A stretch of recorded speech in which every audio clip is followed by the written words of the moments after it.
한국은 기적의 나라다. 이 문장은 단순한 찬사가 아닙니다. 과거의 폐허 위에서 현재의 첨단 기술과 문화로 세계를 선도하는 한국의 발전을 목격한 수많은 외국인 전문가들이 공통적으로 던진 감탄입니다. 그러나 이런 기적을 경제적 성공으로만 이해한다면 그 이면에 숨겨진 진짜 이야기를 놓치고 있는 것입니다. 한국은 위기를 극복하는 데 그치지 않습니다. 그들은 위기를 기회로 바꿀 방법을 찾고 다시 한번 세상을 놀라게 할 것입니다. 이 글은 단순히 한 외국인의 시각이 아닙니다. 한국이라는 나라를 연구하고 경험하고 사랑하게 된 이가 진심으로 전하는 이야기입니다. 라고 말하는 영국의 경제학자가 있습니다. 대체 무슨 사연인지 오늘 사연 바로 시작하겠습니다. 안녕하세요. 저는 레오넬 그랜트, 영국에서 꽤 알려진 경제학자입니다. 저의 30년 경력을 간단히 요약하자면 유럽 각국과 대기업의 경제 정책과 혁신 전략에 대해 자문을 제공하며 살아왔습니다. 저는 최근 한국에서 들려오는 혼란스러운 소식들을 접하며 잠시 멈춰 섰습니다. 계엄령, 탄핵, 혼란과 분열 이런 단어들이 뉴스 헤드라인을 가득 채우고 있지만 저는 그 너머에서 여전히 빛나는 한국의 저력을 떠올립니다. 그리고 문득 그곳에서 제가 직접 경험했던 순간들이 생생히 떠올랐습니다. 저를 아는 사람들은 흔히 냉정한 분석가라 부릅니다. 저는 사실과 데이터의 근거에 결론을 내리는 걸 자랑으로 여겨왔습니다. 그래서였을까요? 몇 년 전 국제 컨퍼런스에서 한국은 일본과 미국의 경제 모델을 그대로 따르며 성장했다고 말한 제 발언이 논란이 될 줄은 몰랐습니다. 그 후 평소 자주 참석하던 학술 포럼의 한 관계자로부터 이메일이 도착했습니다. 보낸 곳은 다름 아닌 한국의 경제연구소였습니다. 강연 초청이라는 제목이 붙어있는 초청장은 상당히 정중했고 기대감에 찬 문구들로 채워져 있었습니다. 귀하의 경제학적 통찰과 유럽 내에서의 영향력을 한국에서도 배우고 싶습니다. 한국의 경제 발전 모델에 대한 강연을 요청드립니다. 처음에는 이게 단순한 외교적 수사인지 아니면 진심인지 의문이 들었습니다. 다만 이번 초청이 그와 관련된 것이라면 흥미로울 수 있겠다는 생각이 들었습니다. 아마 나의 발언에 대해 반박하고 싶어 초청한 것이겠지. 저는 그렇게 결론을 내렸습니다. 그럼에도 불구하고 저는 이 기회를 놓치고 싶지 않았습니다. 한국이라는 나라는 제 연구에서 언제나 미스터리 같은 존재였거든요. GDP는 급상승했지만 그 배경이 뚜렷하지 않았던 곳. 이번 강연을 통해 내 주장에 더 강력한 증거를 마련할 수 있을지도 몰라. 저는 약간의 의도와 호기심을 품고 초청을 받아들이기로 결정했습니다.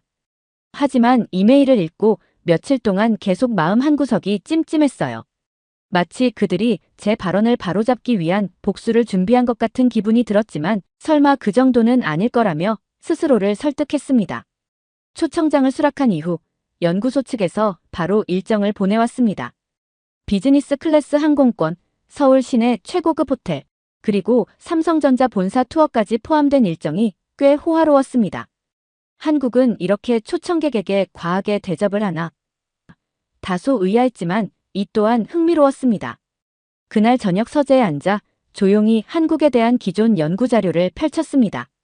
한국의 GDP 성장 곡선을 다시 보며 한숨을 내쉬었습니다. 이것도 결국 일본과 미국의 전략 덕분이겠지. 얼마나 창의적일 수 있었겠어? 라고 생각하며 자료를 덮었죠.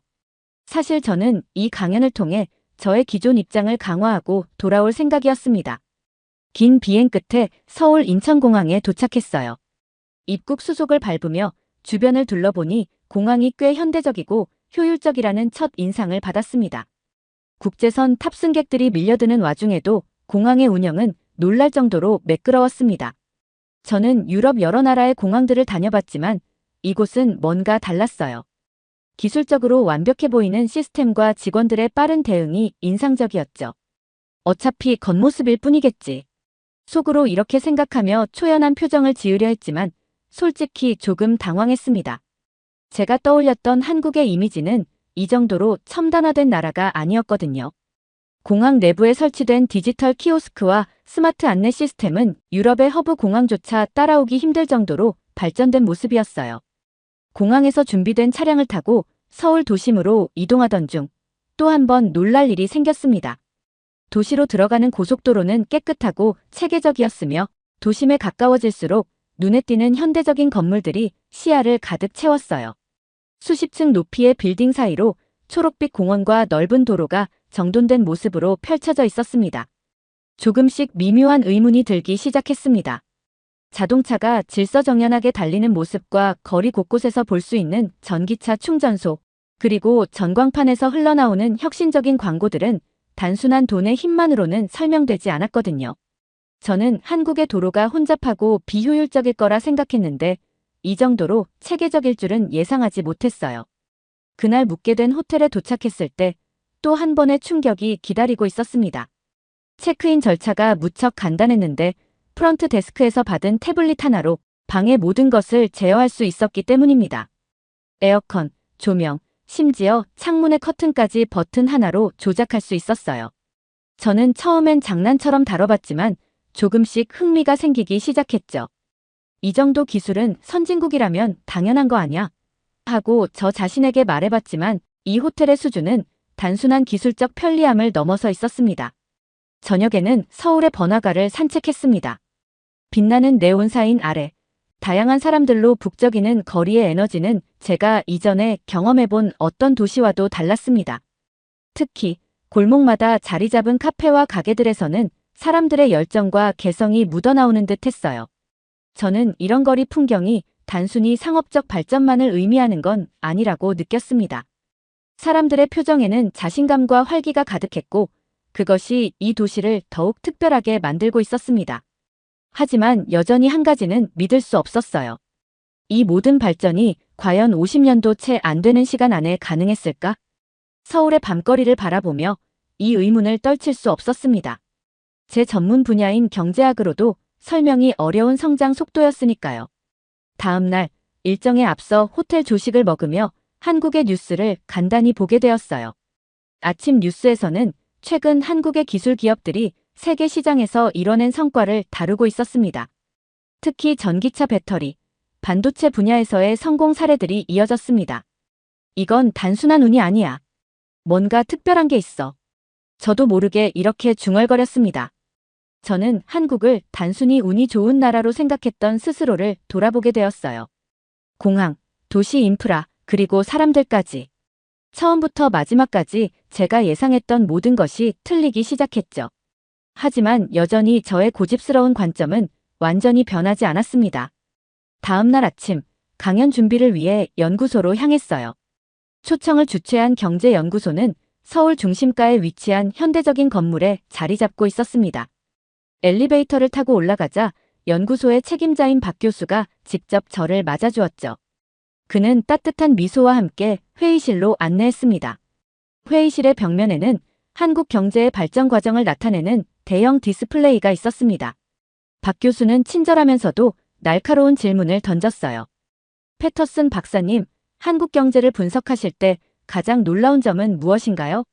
잠시 머뭇거리다가 대답했습니다. 성장 속도입니다. 50년도 채 되지 않은 시간 안에 선진국으로 도약한 사례는 역사적으로 유례가 없죠. 하지만 전 이 성장의 핵심이 외부 요인이라고 봅니다. 그는 미소를 유지했지만 눈빛은 날카로웠습니다. 그렇다면 오늘 저희가 준비한 자료를 한번 검토해 보시겠습니까? 박 교수는 연구소의 다른 연구원들을 불러와 저를 안내했습니다. 그들은 한국 경제 성장의 주요 요인을 분석한 데이터와 보고서를 보여주었어요. 보고서를 읽으며 저는 점점 더 혼란스러워졌습니다.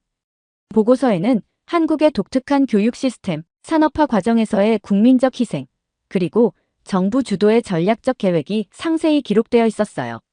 예를 들어 새마을 운동이라는 프로젝트는 단순한 농촌 개발이 아니라 국민적 단결과 자립의식을 고취시키는 혁신적인 캠페인이었더군요. 이런 프로젝트를 스스로 기획하고 실행했다고요? 저는 믿기 어려워 다시 물었어요. 연구원 중 한 명이 답했습니다. 네, 당시 한국은 외부 원조에만 의존하지 않았습니다. 오히려 자립을 위해 치열하게 노력했죠. 국민 한 사람 한 사람이 주인의식을 가지고 변화를 이끌었습니다.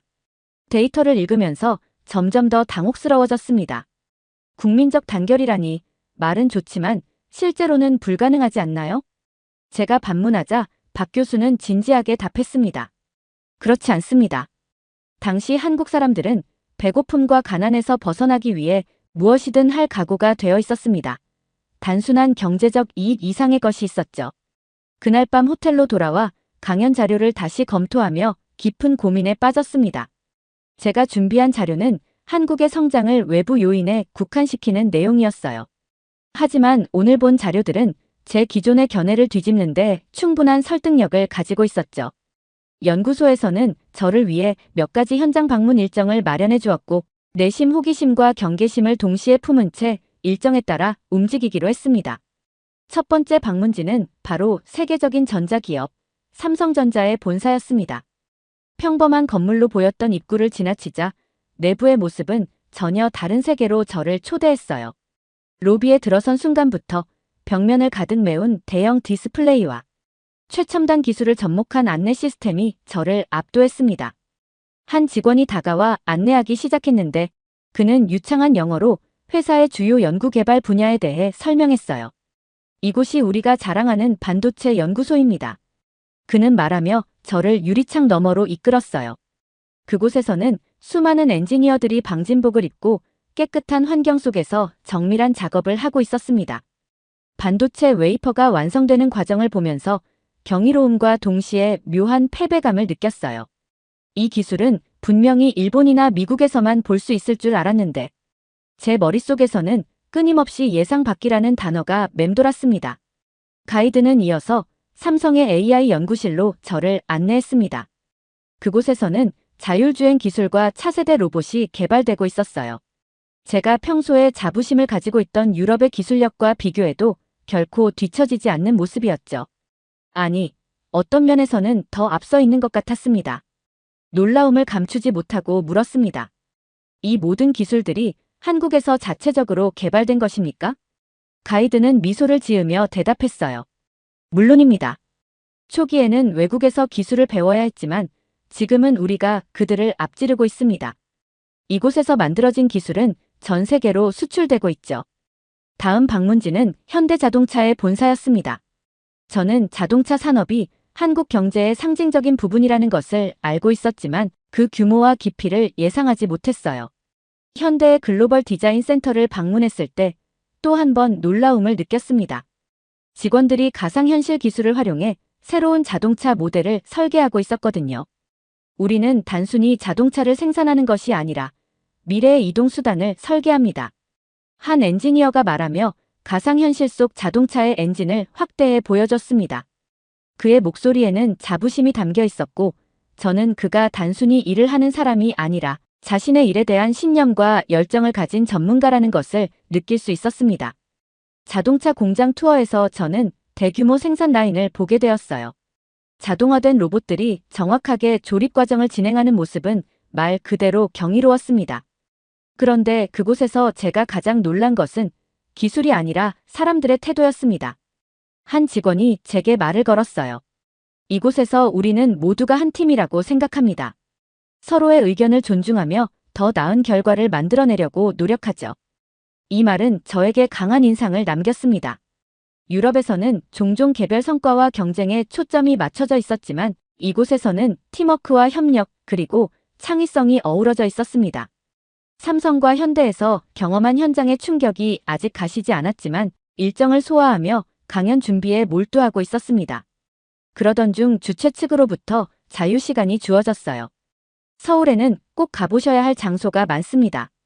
특히 전쟁기념관과 독립기념관은 한국의 역사를 이해하는 데 큰 도움이 될 겁니다. 사실 저는 역사에 큰 관심이 있는 편은 아니었습니다. 특히 경제를 연구하는 입장에서 역사는 종종 과거에 머물러 있는 교훈처럼 여겨졌어요. 그러나 한국의 성장을 이해하려면 그들의 과거를 알아야 한다는 생각이 들었고 주최 측의 제안을 받아들이기로 했습니다. 첫 번째 방문지는 전쟁기념관이었어요. 입구에 들어서자 대형 탱크와 전투기가 전시된 광경이 눈에 들어왔습니다. 내부로 들어가자 더 거대한 스케일의 전시가 펼쳐졌습니다. 6.25 전쟁 당시 사용되었던 무기들과 그 시대를 재현한 모형들이 압도적인 존재감을 자랑했죠. 가이드의 설명을 따라 전시를 둘러보며 한국이 겪었던 참혹한 전쟁의 흔적을 생생히 느낄 수 있었습니다. 특히 전쟁 당시 피난민들의 모습을 담은 사진을 보며 말문이 막혔어요. 사진 속 사람들은 맨발로 험난한 산길을 걸으며 눈물을 흘리고 있었고 아이를 등에 업은 어머니의 모습은 제게 깊은 울림을 주었습니다. 가이드는 설명을 이어갔습니다. 6.25 전쟁으로 한국은 국토 대부분이 폐허가 되었고 국민들은 하루하루 생존을 위해 싸워야 했습니다. 저는 이해할 수 없었습니다. 어떻게 이런 전쟁을 겪고도 이토록 빠르게 복구하고 발전할 수 있었을까? 이어 방문한 독립기념관은 또 다른 충격을 안겨주었습니다. 일제강점기 시절의 기록들과 일본의 폭압적 지배를 묘사한 전시물들이 전시되어 있었어요. 특히 고문을 당하는 독립운동가들의 모습을 재현한 모형은 잔인함을 넘어 비참함을 느끼게 했습니다. 가이드가 설명을 덧붙였어요. 이들은 목숨을 걸고 조국의 독립을 위해 싸웠습니다. 그들의 희생이 없었다면 오늘날의 한국은 존재하지 않았을 것입니다. 저는 유럽에서도 독립운동의 역사를 접한 적이 있었지만 이곳에서 느끼는 감정은 전혀 달랐습니다. 단순히 지배로부터의 해방이 아닌 그들의 땅을 지키기 위해 목숨을 걸어야 했던 필사적인 투쟁이었기 때문이죠. 기념관을 둘러본 후 저는 연구소의 한 연구원과 이야기를 나누게 되었습니다. 그는 제가 이날 방문했던 곳들을 이미 알고 있다는 듯 말했어요. 한국은 전쟁과 식민지, 지배를 모두 겪은 나라입니다. 하지만 그런 과거를 원망하기만 했다면 지금의 성장은 없었을 겁니다. 오히려 과거를 교훈 삼아 더 나은 미래를 만들기 위해 노력했죠. 그는 이어서 새마을 운동에 대해 설명했습니다. 1970년대 초 한국은 여전히 가난에서 벗어나지 못했어요. 하지만 정부와 국민이 힘을 합쳐 잘 살아보세라는 구호 아래 농촌 개발과 산업화를 이뤄냈죠. 그때부터 한국은 스스로를 바꿔나갔습니다. 그의 말을 들으며 저는 조금씩 이해할 수 있었습니다. 한국의 성공은 단순한 기술적 진보나 경제적 지원의 결과가 아니었습니다. 그것은 국민들이 자신들의 운명을 스스로 바꾸고자 했던 강한 의지와 노력의 결실이었죠. 호텔로 돌아오는 길, 차창 밖으로 보이는 서울의 야경을 바라보며 생각에 잠겼습니다. 그들의 역사를 알아가는 과정은 제게 강한 충격을 주었습니다. 단순히 경제학적인 모델로는 설명할 수 없는 무언가가 이 나라를 움직이고 있었어요. 그것은 바로 자신들의 역사에서 배우고 더 나은 미래를 만들고자 했던 국민적 단결과 강한 주체성이었습니다. 오늘의 경험은 단순히 연구 자료를 넘어서 제 사고방식을 바꿔놓고 있다는 것을 깨달았습니다. 강연 당일이 밝았습니다. 저는 평소처럼 차분한 자세를 유지하려 노력했지만 이곳에서 경험한 모든 것들이 제 머릿속을 떠나지 않았어요. 특히 전쟁기념관과 독립기념관에서 느낀 감정들, 그리고 삼성과 현대에서 본 첨단 기술의 현장이 계속 떠올랐습니다. 지금까지 제가 준비한 자료들이 충분히 한국의 실상을 반영하고 있는지 의문이 들기 시작했어요. 강연장은 서울 중심에 위치한 현대적인 컨퍼런스 센터였습니다. 입구부터 화려하면서도 세련된 건축 양식이 눈길을 사로잡았습니다. 주최 측은 저를 VIP 대기실로 안내하며 오늘 참석한 인사들 중에는 한국의 주요 경제 리더와 정부 관계자들도 계십니다. 모두 교수님의 강연을 기대하고 있습니다. 라고 말했어요.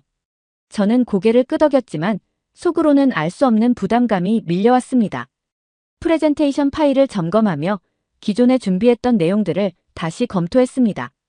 제 원래 계획은 한국이 일본과 미국의 경제 모델을 단순히 모방하여 성장했다고 주장하는 것이었습니다. 하지만 한국에서 보낸 며칠간의 경험은 제 생각에 균열을 만들어냈습니다. 이대로 강연을 하면 그들의 노력을 폄하하는 셈이 아닐까 스스로에게 질문을 던졌습니다. 유럽에서나 통할 법한 이론적 주장이 지금 이 자리에서 유효한지 의심스러웠어요. 강연이 시작되었습니다. 강연장은 500석 규모로 가득 찼고 각계각층의 인사들이 앉아 있었습니다. 모두가 제 발표를 기다리는 듯한 눈빛이었어요. 연단에 올라 첫 마디를 꺼냈습니다. 안녕하세요. 저는 영국에서 온 경제학자 마이클 패터슨입니다. 초대해 주신 한국경제연구소와 모든 관계자분들께 감사드립니다. 환한 조명이 제 얼굴을 비추었고 잠시 숨을 고르며 원래 준비했던 내용에서 벗어나기로 결정했습니다. 제 목소리는 생각보다 담담하게 흘러나왔습니다.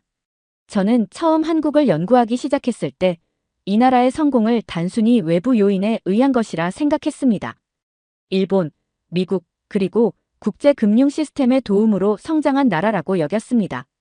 하지만 며칠 동안 이곳에서 직접 경험한 것들은 제 생각을 완전히 바꾸어 놓았습니다. 관객들의 시선이 더욱 집중되기 시작했습니다.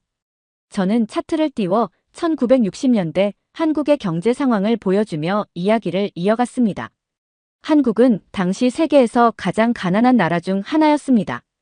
하지만 여러분은 그 상황을 단순히 외부 지원에 의지하며 극복하지 않았습니다. 오히려 전쟁의 폐허 속에서 스스로 일어섰습니다. 이어 저는 삼성과 현대에서 본 혁신 사례를 언급했습니다. 여러분의 기업들은 단순한 모방을 넘어 독창성과 혁신으로 세계 시장을 선도하고 있습니다. 반도체, 자동차 그리고 ICT 기술은 유럽의 선진국과도 견줄 만한 수준입니다. 저는 이 점을 직접 눈으로 확인하고 큰 충격을 받았습니다. 청중들 사이에서 고개를 끄덕이는 모습이 보였습니다. 약간의 안도감을 느끼며 말을 이었습니다. 하지만 한국의 성공은 단순히 경제적인 것에 그치지 않았습니다. 전쟁과 식민지 지배라는 역사적 상처를 딛고 국민들이 단결하여 만들어낸 사회적, 문화적 성장이야말로 진정한 기적입니다. 강연이 끝나갈 무렵 저는 결론 부분에 도달했습니다. 제가 이곳에 오기 전에는 한국의 발전을 단순한 경제 모델로만 이해하려 했습니다. 그러나 이제 저는 그 이면에 숨어있는 국민들의 의지와 단결, 그리고 창의성이야말로 이 나라를 오늘날 세계적 강국으로 만든 원동력임을 깨달았습니다. 마지막 말을 마치자 강연장은 조용해졌습니다. 순간적으로 긴장이 몰려왔지만 이내 우레와 같은 박수가 터져 나왔습니다. 관객들 중 몇몇은 자리에서 일어나 손뼉을 치기 시작했고 저는 예상치 못한 반응에 잠시 얼떨떨했습니다. 강연 후 예상치 못한 긴 대기열을 마주했습니다.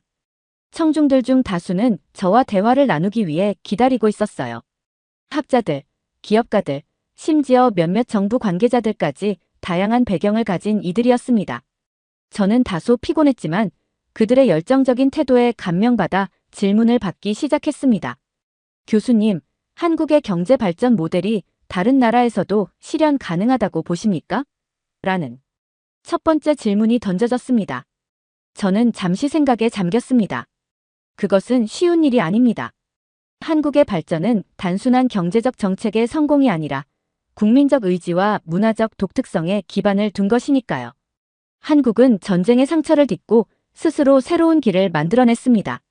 이러한 맥락을 이해하지 않고 단순히 정책만 복제하려 한다면 성공은 어려울 것입니다. 제 답변에 고개를 끄덕이며 감사를 표한 질문자는 다른 이들에게 자리를 넘겼습니다. 이어지는 질문들은 더욱 구체적이었습니다. 한국이 반도체 산업에서 세계를 선도할 수 있었던 이유는 무엇입니까? 한국의 교육 시스템이 어떻게 세계 최고 수준의 인재를 배출할 수 있었나요? 같은 질문들이 쏟아졌어요. 저는 현지에서 경험한 바를 바탕으로 그리고 저의 경제학적 시각을 결합해 답변했습니다. 한국은 단순히 외국의 기술을 가져오는데 그치지 않고 이를 현지화하고 개선하려는 집단적 노력이 있었습니다. 특히 교육은 이 나라가 성장하는 데 있어 핵심적 역할을 했죠. 하지만 단순히 지식만을 전달하는 것이 아니라 이를 창의적으로 활용할 수 있는 환경을 조성했다는 점이 중요합니다. 질문 세션이 끝난 후 주최 측은 저를 위해 소규모 네트워킹 모임을 준비했습니다. 한국의 주요 기업가들과 학자들이 한자리에 모였고 모두 저와 더 깊은 대화를 나누고 싶어 했습니다. 분위기는 편안했지만 대화의 깊이는 그 이상이었어요. 교수님, 한국의 성공은 내부적 노력뿐만 아니라 국제 협력도 중요한 역할을 했다고 생각합니다. 한국이 어떻게 글로벌 네트워크를 효과적으로 활용했는지에 대한 의견은 어떠신가요? 한 중견 기업가가 물었습니다. 저는 미소를 지으며 대답했습니다. 맞습니다. 한국은 국제시장에 진입하는 데 있어 뛰어난 전략을 활용했습니다. 하지만 단순히 협력만으로는 여기까지 올 수 없었을 겁니다. 한국의 강점은 외부 자원을 효과적으로 내재화하고 그것을 기반으로 독창적인 시스템을 구축했다는 점입니다. 이는 매우 인상적이었어요. 그 대화 중 저는 한국의 성장 과정이 단순히 경제적 성공이 아니라 문화적이고 사회적인 성공이라는 점을 점차 깨닫기 시작했습니다. 그날 밤, 저는 몇몇 학자들과의 대화에서 더 많은 것을 배웠습니다. 그들은 한국의 경제 발전이 단순한 운이 아니라는 것을 증명해 주었어요. 특히 새마을 운동과 같은 국민적 캠페인이 어떻게 사회 전체를 변화시키고 경제적 도약을 가능하게 했는지에 대한 이야기들이 인상 깊었습니다. 한국은 단순히 정책만으로 성장한 나라가 아닙니다. 한 학자는 말했습니다. 국민 모두가 참여하는 사회적 운동과 교육, 그리고 지속적인 혁신이 없었다면 오늘날의 한국은 없었을 겁니다. 저는 고개를 끄덕이며 메모를 남겼습니다. 그렇다면 이런 국민적 노력은 어디에서 비롯된 걸까요? 진지하게 물었습니다. 그들은 한결같이 이렇게 대답했습니다. 희망과 단결이요. 전쟁의 참상 속에서도 포기하지 않은 의지가 있었죠.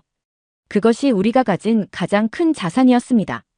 저는 스스로가 한국에 대해 몰랐던 점들을 너무나 많이 알게 되었음을 깨달았습니다. 단순히 강연을 하러 왔다가 오히려 배워가는 입장이 된 것이었어요. 이날은 제가 한국에 대한 진정한 존경을 느끼기 시작한 날이었습니다. 그리고 한국과의 교류가 제게 새로운 연구의 방향을 제시할 것임을 직감했어요. 한국은 단순히 선진국이 아니라 세상을 바꾸는 혁신의 중심지다. 이 생각이 제 머릿속을 떠나지 않았습니다. 한국에서의 마지막 날, 저는 아침 일찍 눈을 떴습니다. 창밖으로 보이는 서울의 스카이라인은 여전히 역동적이고 그 사이로 잔잔히 빛나는 한강이 아름다웠어요. 이 도시는 제가 처음 봤을 때와는 완전히 다른 느낌으로 다가왔습니다. 이제 저는 단순히 현대화된 도시의 외형을 넘어 그 속에 깃든 노력과 열정을 볼 수 있게 된 것 같았어요. 공항으로 향하는 길, 저는 머릿속에 떠오르는 생각들을 정리하며 차창 밖을 바라보았습니다. 도심에서 멀어질수록 한국의 다채로운 풍경이 눈앞에 펼쳐졌습니다. 높은 빌딩과 번잡한 거리에서부터 농촌의 푸르른 논밭까지 이어지는 이 땅은 단순한 경제적 성공의 결과물이 아니라 역사를 딛고 일어난 기적 그 자체였어요. 50년 만에 이 정도의 변화를 만들어낼 수 있다니. 그것도 전쟁의 참상을 겪은 나라에서 저는 스스로 중얼거렸습니다. 공항에 도착하자 연구소 직원이 마지막으로 제게 건네준 서류 봉투가 떠올랐습니다. 그들은 저에게 한국의 발전 모델에 대해 더 깊은 연구를 진행해 줄 것을 요청했습니다. 봉투 안에는 연구 자료와 함께 이렇게 적힌 메모가 있었습니다. 교수님, 한국의 이야기를 전 세계에 더 많이 알려주십시오. 우리의 성공은 단순히 한국의 것이 아니라 세상을 바꿀 수 있는 희망의 메시지라고 믿습니다. 저는 메모를 읽으며 가슴 깊은 곳에서 뭔가 울리는 것을 느꼈습니다. 그들이 말한 희망이란 단어는 제게 깊은 울림을 주었어요. 그래서일까요? 지금도 저는 전 세계를 다니며 한국의 이야기를 강연 중에 전하고 있습니다. 얼마 전 한 컨퍼런스에서 한국의 발전 모델을 설명하며 저는 청중들에게 이렇게 말했습니다. 한국은 단순히 경제적 성취를 이룬 나라가 아닙니다. 그들은 고난을 기회로 바꾸며 단결된 의지와 창의적인 해결책으로 세계에 희망을 보여준 국가입니다. 강연장을 가득 메운 사람들은 놀라움과 감탄을 숨기지 못했어요. 제가 만난 이들 중 일부는 여전히 한국이 어떻게 이런 변화를 만들어냈는지 이해하기 힘들어했습니다. 한국에서 들려오는 소식이 혼란스럽게만 느껴지는 지금, 저는 그곳에서 보았던 한국의 저력을 다시 떠올립니다. 그들의 역사는 단순히 고난을 견뎌낸 이야기가 아니라 고난을 기회로 바꾸고 앞으로 나아간 여정이었습니다. 물론 지금의 상황은 쉽지 않을 것입니다. 하지만 저는 확신합니다. 한국은 이 위기를 또 한 번 극복하고 더 강해질 것입니다. 그들은 이미 수없이 증명해 왔으니까요. 이 글을 쓰면서 다시 한번 느꼈습니다. 한국이란 나라는 단순히 경제적 성공으로만 정의할 수 없는 특별한 곳이라는 것을요. 그들의 도전 정신, 단결된 의지, 그리고 앞으로 나아가는 힘은 제가 그곳에서 느꼈던 가장 인상적인 부분이었고 지금도 여전히 제 마음속에 남아 있습니다. 지금 한국이 처한 상황을 어떻게 극복해 나갈지 전 세계가 주목하고 있습니다. 그리고 저는 그들이 또다시 그들만의 방식으로 세계를 놀라게 할 것이라는 믿음을 품고 있습니다. 두 번째 사연 시작합니다. 여기 한국 관련 다큐멘터리를 제작하고 크게 성공한 제작자가 있습니다. 그녀는 다시 한번 새 프로젝트를 위해 한국에 방문하고 새로운 깨달음을 얻게 되었다고 이야기하는데요. 대체 무슨 사연일지 오늘 사연 바로 시작하겠습니다. 안녕하세요. 저는 라나미터입니다. BBC의 다큐멘터리 제작자로 2019년 대한민국 조용한 문화 강국이라는 프로젝트에 참여했습니다. 그때만 해도 한국 문화의 세계적 영향력이 이토록 커질 줄은 몰랐습니다. 처음 한국을 방문했을 때 서울의 활기찬 거리와 전통 한옥이 공존하는 모습에 깊은 인상을 받았습니다. 명동의 화려한 네온사인 아래에서 젊은이들이 K-팝 댄스를 추는 모습, 그리고 그 옆에서 조용히 차를 마시며 담소를 나누는 어르신들의 모습이 공존하는 걸 보며 이 나라의 매력을 느꼈습니다. 다큐멘터리 촬영 중 가장 기억에 남는 순간은 기생충이 아카데미 시상식에서 대상을 수상한 그날이었습니다. 한국 영화의 세계적 인정을 지켜보며 이 나라의 문화적 잠재력을 실감했어요. BTS의 글로벌 성공도 놀라웠습니다.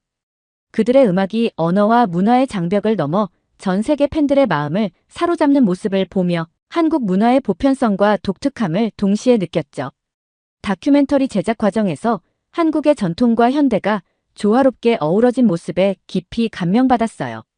경복궁의 웅장한 전각 앞에서 한복을 입은 젊은이들이 셀카를 찍는 모습, 첨단 기술의 집약체인 삼성이나 LG의 본사 건물 옆에 자리 잡은 오래된 시장의 정겨운 풍경 등이 인상 깊었습니다. 이러한 대비는 한국 문화의 독특한 매력을 잘 보여주는 것 같았습니다. 한국어를 배우는 과정도 흥미로웠습니다. 안녕하세요라는 인사말을 처음 배웠을 때의 설렘이 아직도 생생해요. 한글의 과학적인 구조에 놀랐고 존댓말과 반말의 개념은 영어권 사람인 저에게는 새로운 경험이었습니다. 언어를 통해 한국 문화의 예의와 존중의 가치를 더 깊이 이해하게 되었어요. 다큐멘터리가 방영된 후 영국 내에서 한국 문화에 대한 관심이 폭발적으로 증가했습니다. 런던의 서점에서 한국 소설이 베스트셀러 코너에 자리 잡은 걸 보고 놀랐습니다. 거리 곳곳에서 K-팝 뮤직비디오가 상영되는 카페가 늘어났고 친구들과 한국 음식점에서 김치와 불고기를 맛보는 일이 흔해졌습니다. 이 모든 경험을 통해 한국이 단순한 문화 수출국을 넘어 글로벌 문화 리더로 자리 잡고 있음을 확신하게 되었어요. 한국의 소프트 파워는 단순한 트렌드가 아닌 깊이 있는 문화적 가치와 혁신의 결과물이라는 걸 깨달았습니다. 다큐멘터리 방영 이후 영국의 주변의 풍경이 조금씩 달라지고 있었어요. 런던의 대형 서점에 들렀다가 깜짝 놀랐습니다. 김영하의 살인자의 기억법이 영문 번역본으로 베스트셀러 코너에 당당히 자리 잡고 있었거든요. 서점 주인은 이 책이 얼마나 빠르게 팔리고 있는지 자랑스레 이야기해 주었습니다. 이 책 정말 대단해요. 한국 작가의 책인데도 불구하고 우리 영국 독자들의 마음을 사로잡았어요. 심리 스릴러로서의 깊이와 한국 특유의 문화적 뉘앙스가 절묘하게 어우러져 있더라고요. 그의 말을 들으며 한국 문학의 세계화를 직접 목격하고 있다는 사실에 가슴이 뜨거워졌어요. 길을 걷다 우연히 들른 카페에서는 또 다른 놀라운 광경을 목격했습니다. 젊은이들이 모여 한국 드라마 사랑의 불시착을 열심히 시청하고 있었어요. 그들 중 한 명이 저를 알아보고 다가왔습니다. 혹시 BBC의 라나미터님 아니세요? 당신의 다큐멘터리를 보고 한국 문화에 빠져들었어요. 지금은 친구들과 함께 한국어를 배우고 있답니다. 그 말을 듣고 제가 만든 다큐멘터리가 실제로 사람들의 삶에 영향을 미치고 있다는 사실에 깊은 감동을 받았습니다. BBC 사무실로 돌아와 보니 한국 관련 콘텐츠에 대한 제작 요청이 쏟아지고 있었어요. 동료들은 저에게 끊임없이 한국에 대해 물어보았고 한류라는 단어가 이제는 K-팝뿐만 아니라 한국의 영화, 음식, 그리고 라이프 스타일을 포괄하는 의미로 사용되고 있음을 실감했습니다. 어느 날 저녁 친구들과 모임을 가졌는데 그들은 저에게 한국에서는 어떤 문화가 요즘 인기야? 라는 질문을 던졌어요. 그 순간 한국이 단순한 관심의 대상을 넘어 글로벌 트렌드의 중심에 서 있다는 사실을 다시 한번 깨달았습니다. 하지만 이런 변화가 모두에게 환영받는 것은 아니었어요. 일부 사람들은 한국 문화의 급격한 유입에 대해 우려의 목소리를 내기도 했습니다. 한날은 지역 신문사와 인터뷰를 하던 중 기자가 예상치 못한 질문을 던졌어요. 라나 씨, 한국 문화의 인기가 영국의 전통 문화를 위협하는 것은 아닐까요? 순간 당황했지만 곧 침착하게 대답했습니다. 문화는 서로 영향을 주고받으며 발전하는 거예요. 한국 문화의 인기는 오히려 우리 영국 문화의 새로운 면을 발견하고 재해석할 수 있는 기회가 될 수 있습니다.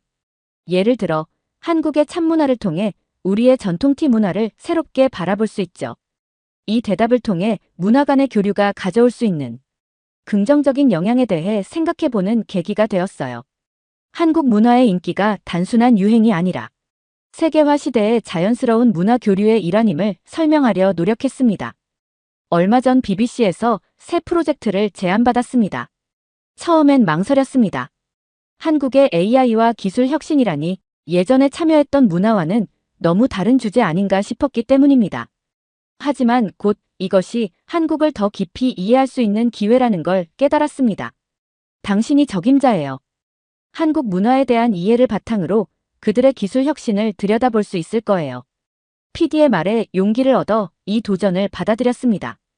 한국행 비행기에 오르며 이번 여정에 대한 기대와 걱정이 교차했어요. 기술 분야는 제게 생소했지만 한국의 또 다른 면을 발견할 수 있다는 설렘이 컸습니다. 인천공항에 도착하자마자 놀라움의 연속이었습니다. 자동 출입국 심사대, 안내 로봇, 그리고 완벽히 자동화된 수화물 처리 시스템까지. 몇 년 전 방문했을 때와는 확연히 달랐습니다. 공항에서 만난 가이드 은정 씨는 저를 반갑게 맞아주었습니다. 은정 씨와 이야기를 나누며 한국의 기술 발전 속도에 대해 들었습니다. 5G 네트워크의 빠른 보급, 스마트 시티 프로젝트, 그리고 로봇 산업의 성장까지. 이 모든 게 불과 몇 년 사이에 이루어진 변화라니 놀라웠습니다. 서울에 도착해 첫날 강남의 한 AI 연구소를 방문했습니다. 그곳에서 만난 젊은 연구원은 열정적으로 자신의 연구를 설명해 주었어요. 저희는 지금 AI를 활용해 환경 문제를 해결하려고 노력하고 있어요. 예를 들어 AI로 재활용 쓰레기를 분류하는 시스템을 개발 중이에요. 그의 설명을 들으며 기술이 단순히 편리함을 넘어 사회 문제 해결에도 기여할 수 있다는 점에 감명받았습니다. 그날 저녁 호텔방에서 창밖으로 보이는 서울의 야경을 바라보며 생각에 잠겼어요. LED 조명으로 반짝이는 고층 빌딩들, 그 사이로 보이는 한강의 모습. 이 모든 게 첨단 기술과 자연이 어우러진 모습 같았습니다. 한국의 기술 혁신은 단순히 기계의 발전이 아니야. 그들의 문화와 정신이 녹아든 결과물이지. 이 생각을 시작으로 저는 한국의 기술 혁신 이면에 있는 문화적 요소들을 탐구해 보기로 했습니다. 이것이 바로 제가 만들고자 하는 다큐멘터리의 핵심이 될 거라고 확신했어요. 다음 날부터 본격적인 취재가 시작되었습니다. 오전에는 판교 테크노밸리를 방문했어요. 이곳은 한국의 실리콘밸리라고 불리는 곳이죠. 수많은 IT 기업과 스타트업이 모여있는 이곳의 분위기는 활기 넘쳤어요. 한 AI 스타트업을 방문해 CEO 지성 씨를 만났습니다. 그는 영국에서 공부하고 돌아와 회사를 창업했다고 해요. 영국과 한국 두 나라의 기술 환경이 어떻게 다른가요? 제가 물었어요. 지성 씨는 잠시 생각하더니 대답했습니다. 영국은 기술 혁신의 역사가 깊고 기초과학 연구가 탄탄해요. 반면 한국은 빠른 실행력과 적응력이 강점이에요. 예를 들어 5G 기술 도입 속도만 봐도 그렇죠. 그의 말을 들으며 저는 두 나라의 차이점을 실감했어요. 영국의 깊이 있는 연구와 한국의 빠른 실행력, 두 나라가 서로의 장점을 배운다면 얼마나 대단할까 생각했습니다. 오후에는 서울의 스마트시티 프로젝트 현장을 방문했어요. 도시 전체가 하나의 거대한 컴퓨터처럼 작동하는 모습이 인상적이었습니다. 교통신호가 실시간 데이터에 따라 자동으로 조절되고 쓰레기통이 가득 차면 자동으로 수거 요청이 가는 시스템 등을 보면서 미래 도시의 모습을 보는 것 같았어요. 런던에서도 이런 프로젝트를 하고 있지만 규모와 속도면에서 차이가 크네요. 제 말에 안내를 맡은 엔지니어가 대답했어요. 네, 맞아요. 우리나라는 작은 땅덩어리와 높은 인구 밀도 때문에 이런 기술 도입이 더 시급하고 효과적이에요. 저녁에는 한강공원을 산책했어요. 첨단 기술로 가득한 도시에서 잠시 벗어나 자연을 즐기고 싶었거든요. 그런데 이곳에서도 기술의 흔적을 발견할 수 있었어요. 공원 곳곳에 설치된 태양광 충전 벤치, 실시간으로 대기질을 측정하는 센서 등이 눈에 띄었죠. 그날 밤 호텔로 돌아와 하루 동안의 경험을 정리하며 생각했어요. 한국의 기술 혁신은 단순히 편리함을 추구하는 게 아니었어요. 그들의 문화, 환경, 사회적 요구가 모두 녹아들어 있었죠. 영국과는 다른 접근 방식이지만 그 안에서 배울 점이 많다고 느꼈습니다. 노트북을 열고 메모를 남겼어요. 한국의 기술 혁신은 그들만의 독특한 문화와 환경에서 비롯된 것이다. 빠른 실행력과 적응력이 강점이지만 동시에 인간미를 잃지 않으려는 노력도 엿보인다. 이는 영국을 비롯한 다른 나라들에게 새로운 혁신의 모델을 제시할 수 있을 것이다. 다음 날 아침 호텔 로비에서 이메일을 확인하던 중 영국에 있는 팬들로부터 온 메시지를 발견했어요. 그중 하나가 특히 눈길을 끌었습니다. 안녕하세요, 라나 미터 씨. 저는 당신의 이전 다큐멘터리를 보고 한국 문화에 빠져든 영국의 대학생이에요. 덕분에 K-팝과 한국 드라마에 관심을 갖게 되었고 지금은 한국어도 배우고 있어요. 이번에 한국의 기술에 대한 다큐멘터리를 만든다고 들었는데 정말 기대돼요. 이 메시지를 읽으며 가슴이 뭉클해졌어요. 제가 만든 콘텐츠가 실제로 사람들의 삶에 영향을 미치고 있다는 사실이 새삼 실감났거든요. 동시에 책임감도 느꼈습니다.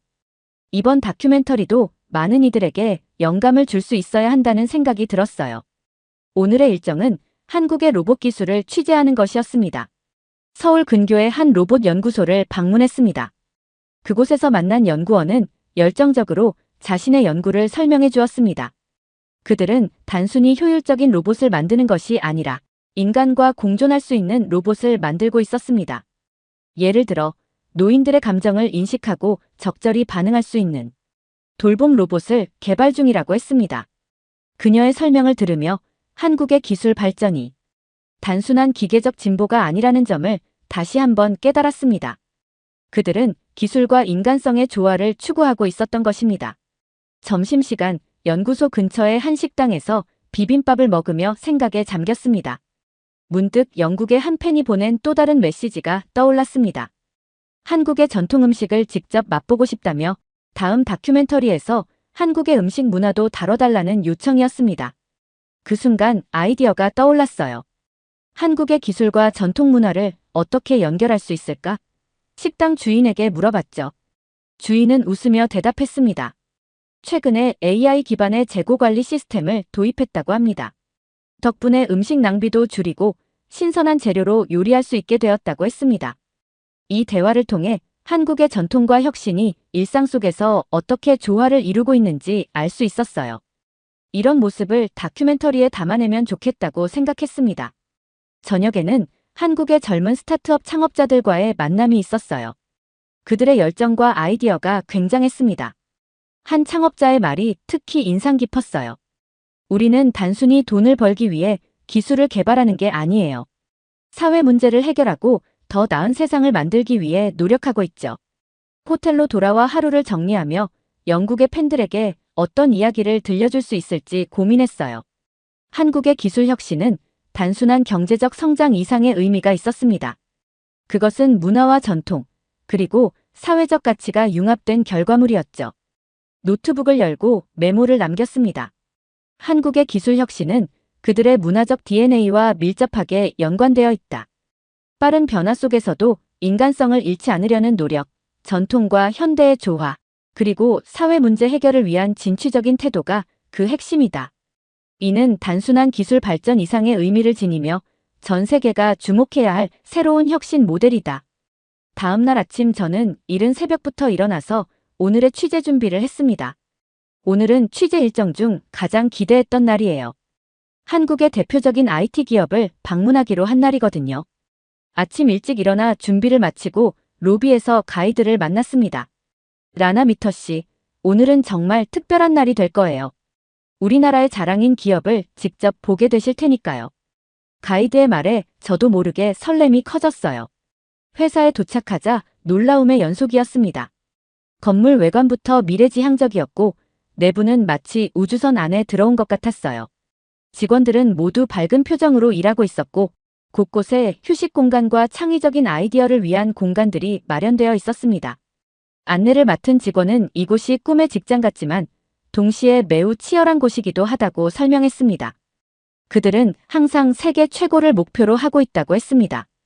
이 말을 듣고 문득 궁금증이 생겼습니다. 그렇게 치열한 환경 속에서도 어떻게 이렇게 활기찬 분위기를 유지할 수 있는지 물었습니다. 그녀는 잠시 생각하더니 대답했습니다. 그들에겐 정이라는 문화가 있다고 합니다. 경쟁 속에서도 서로를 배려하고 함께 성장하려는 마음이 그들의 원동력이라고 했습니다. 이 대화를 통해 한국의 기업 문화에 대해 새로운 시각을 갖게 되었습니다. 치열한 경쟁과 따뜻한 배려가 공존하는 모습이 인상적이었습니다. 점심시간 회사 구내식당에서 식사를 하며 직원들과 대화를 나눴어요. 그들의 열정과 자부심이 대단했습니다. 하지만 동시에 걱정되는 부분도 있었어요. 저희는 세계 최고를 향해 달리고 있지만 가끔은 너무 빠른 변화 속도에 지치기도 해요. 한 직원의 솔직한 고백을 들으며 기술 발전의 그림자에 대해서도 다뤄야겠다고 생각했습니다. 오후에는 회사의 연구개발센터를 둘러봤습니다. 그곳에서 만난 수석 연구원 김 박사는 자부심 넘치는 목소리로 설명해 주었습니다. 그들은 단순히 최신 기술을 따라가는 것이 아니라 새로운 기술을 만들어내고 있다고 했습니다. 예를 들어 인간의 감정을 이해하고 공감할 수 있는 AI 시스템을 개발 중이라고 합니다. 그의 설명을 들으며 한국의 기술력에 다시 한번 감탄했지만 동시에 윤리적인 문제에 대해서도 생각하게 되었습니다. 이런 발전된 기술이 잘못 사용되면 위험할 수도 있지 않을까 물었습니다. 김 박사는 진지한 표정으로 대답했습니다. 그렇기 때문에 그들은 기술 개발과 함께 윤리적 가이드라인도 함께 만들고 있다고 합니다. 기술과 윤리의 균형이 중요하다고 강조했습니다. 이 대화를 통해 한국의 기술 혁신이 단순한 발전을 넘어 책임감 있는 혁신을 추구하고 있다는 것을 알게 되었습니다. 취재를 마치고 나오는 길, 회사 직원들이 따뜻하게 배웅해 주었습니다. 그들의 환대에 감동받았지만 동시에 무거운 책임감도 느꼈어요. 이들의 이야기를 어떻게 하면 가장 진실되고 균형 잡힌 시각으로 전달할 수 있을지 고민되었습니다. 호텔로 돌아와 오늘 하루를 정리하며 생각에 잠겼어요. 한국의 기술 혁신은 놀랍고 감동적이었지만 동시에 그 이면에 있는 도전과 고민들도 무시할 수 없었습니다. 이 모든 것을 어떻게 다큐멘터리에 담아낼 수 있을까? 취재의 마지막 날이 밝았습니다. 오늘은 특별한 일정 없이 서울 곳곳을 돌아다니며 그동안의 경험을 정리하는 시간을 가지기로 했어요. 아침 일찍 일어나 호텔 근처 한강공원으로 향했습니다. 맑은 공기를 마시며 걷다 보니 지난 며칠간의 여정이 주마등처럼 스쳐 지나갔어요. 첨단 기술의 현장, 열정적인 연구원들, 그리고 전통과 현대가 공존하는 도시의 모습까지. 공원 벤치에 앉아 노트북을 펼쳤어요. 마지막으로 정리할 내용이 있었거든요. 그때 옆자리에 앉은 어르신께서 유창한 영어로 말을 걸어오셨습니다. 아가씨, 외국에서 오셨나 봐요? 네, 영국에서 왔어요. 다큐멘터리 제작차 한국에 왔답니다. 어르신의 눈이 반짝였어요. 아, 그렇군요. 우리나라가 어떻게 보이던가요? 저는 솔직하게 대답했습니다. 정말 놀라웠어요. 기술의 발전 속도도 대단하고 그 속에서도 전통을 잃지 않으려는 모습이 인상적이었어요. 어르신은 미소 지으며 말씀하셨어요. 그렇죠. 우리는 빨리 가려고만 하지 않아요. 함께 가는 것이 중요하답니다. 기술도 좋지만 그 기술이 사람을 위한 것이어야 해요. 이 대화를 통해 제가 놓치고 있던 중요한 점을 깨달았어요. 한국의 기술 혁신은 단순한 빠름이 아니라 함께라는 가치에 기반하고 있었던 거죠. 오후에는 마지막으로 남대문 시장을 방문했습니다. 첨단 기술로 가득한 도시에서 전통 시장의 활기를 느끼고 싶었기 때문입니다. 그런데 이곳에서도 놀라운 광경을 목격했습니다. 상인들이 스마트폰으로 주문을 받고 QR코드로 결제하는 모습이었습니다. 이를 보고 놀라 물었더니 한 상인 아주머니가 웃으며 대답하셨습니다. 세상이 변하니까 그들도 변해야 하지만 정성과 친절은 변하지 않는다고 하셨습니다. 이 말을 듣고 가슴이 뭉클해졌어요. 기술의 발전 속에서도 변하지 않는 가치가 있다는 걸 다시 한번 깨달았습니다. 다음 날 인천공항으로 향하는 길에 차창 밖 풍경을 바라보며 생각에 잠겼어요. 이번 여정을 통해 한국의 기술 혁신에 대해 많은 것을 배웠지만 동시에 더 큰 의문도 생겼습니다. 이 빠른 변화 속에서 한국은 어떤 미래를 그리고 있을까? 그들만의 독특한 혁신 모델이 세계에 어떤 영향을 미칠까? 비행기에 오르며 마지막으로 노트북을 열었습니다. 그리고 이렇게 적었습니다. 한국의 기술 혁신은 단순한 경제 성장의 도구가 아니다. 그것은 전통과 현대, 인간과 기계, 개인과 공동체의 조화를 추구하는 그들만의 철학이 담긴 여정이다. 이는 우리에게 기술 발전의 새로운 패러다임을 제시한다. 빠름을 추구하면서도 함께 가는 것, 첨단을 향해 나아가면서도 인간의 가치를 잃지 않는 것. 이것이 바로 한국 기술 혁신의 진정한 모습이다. 비행기가 이륙하며 창밖으로 서울의 야경이 펼쳐졌습니다. 반짝이는 불빛들이 마치 한국의 밝은 미래를 암시하는 것 같았습니다. 이번 여정을 통해 보고 느낀 모든 것을 영국의 시청자들에게 어떻게 전달할지 설렘 반 걱정 반의 마음으로 런던을 향해 날아갔습니다. 한국에서의 경험은 저에게 깊은 인상을 남겼습니다. 그들의 기술 혁신은 단순히 새로운 기계나 시스템을 만드는 것이 아니었습니다. 그것은 사회의 문제를 해결하고 더 나은 삶을 만들어가는 과정이었습니다. 전통과 현대, 인간과 기계의 조화를 추구하는 그들의 노력은 기술 발전의 새로운 모델을 제시하고 있었습니다. 특히 인상 깊었던 것은 함께라는 가치였습니다. 빠른 변화 속에서도 누구도 소외되지 않도록 하는 그들의 노력은 감동적이었습니다. 첨단 기술 회사에서 만난 직원들의 정문화, 로봇 연구소에서 본 인간 중심의 기술 개발, 그리고 전통 시장에서 목격한 첨단 기술의 일상적 활용까지. 이 모든 것들이 한국만의 독특한 혁신 문화를 만들어내고 있었습니다. 런던으로 돌아가는 비행기 안에서 저는 이번 다큐멘터리를 통해 전하고 싶은 메시지를 정리했습니다. 한국의 기술 혁신은 단순한 경제 성장 이상의 의미를 가집니다. 그것은 인간과 기술, 전통과 현대가 조화롭게 공존하는 새로운 미래를 향한 여정입니다. 이러한 한국의 모델은 기술 발전을 고민하는 전 세계 국가들에게 중요한 시사점을 줄 수 있을 것입니다. 동시에 이번 경험은 저 자신에게도 큰 깨달음을 주었습니다. 문화와 기술, 전통과 혁신은 결코 분리된 것이 아니라는 점을 깨달았습니다. 이들이 서로 영향을 주고받으며 발전해 나가는 모습을 지켜보며 저 역시 더 넓은 시각으로 세상을 바라보게 되었습니다. 앞으로 제작될 이 다큐멘터리가 많은 사람들에게 영감을 주고 기술과 문화에 대한 새로운 시각을 제시할 수 있기를 희망합니다. 한국의 이야기를 통해 우리 모두가 더 나은 미래를 꿈꾸고 그것을 향해 함께 나아갈 수 있기를 바랍니다. 오늘 사연이 재미있으셨다면 구독과 좋아요, 알림 설정까지 부탁드립니다. 더 재미있는 사연으로 돌아오겠습니다. 이상 감동탐험이었습니다.